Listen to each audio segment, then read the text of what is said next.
Assalomu alaykum. Sizlar bilan Madina Karim va ushbu loyiha Uzbekistan Creative Association tashabbusi asosida amalga oshirilmoqda. Bugun sizlar bilan silikon qoliplar va gipsotsement bilan ajoyib kashpo yasaymiz. Barcha kerakli xomashyolar ro'yxatini mana shu yerda ko'rsangiz bo'ladi. Albatta, birinchi o'rinda qancha suv ketishini bilishimiz kerak. Shuning uchun qolipga quyib ko'ramiz. Endi esa sementni qo'shamiz. Kerakli miqdordagi sementni qo'shib bo'lgach, yaxshilab aralashtirishni boshlaymiz.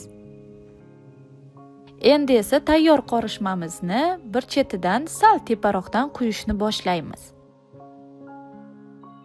Bilasizmi, sementni o'rniga gips ham ishlatsangiz bo'ladi.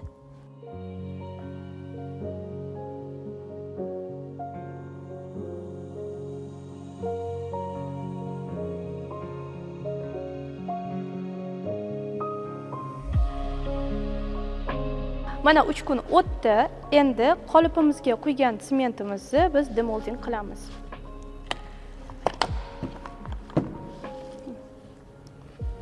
Bunaqa yaltirab chiqishini bilmagandim. Menimcha lak surmasak ham bo'ladi. Endi keyingi etapga o'tamiz.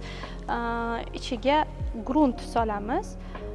Yer va kichkina o'simlik olib qo'yganman. Shuni ekib ko'ramiz. Mana shunaqa biogumusdan foydalanaman hozir. Chetidan kesib olamiz. Va solamiz.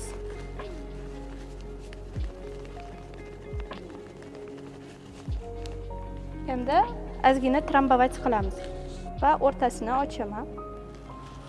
O'zi bu tuyaga kashpo deyiladi, gul ekish kerak. Men oddiy o'simlik topdim. Sizlarga misol uchun hozir ko'rsatishda ildizi ham bor. Ochamiz va qo'yamiz va ko'mib qo'yaman.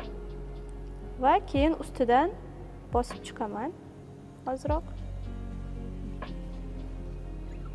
Noyob gul to'yigimiz, kashpomiz tayyor. Yaqinlaringizga nima sovg'a qilishni bilmayotgan bo'lsangiz, juda yaxshi narsa.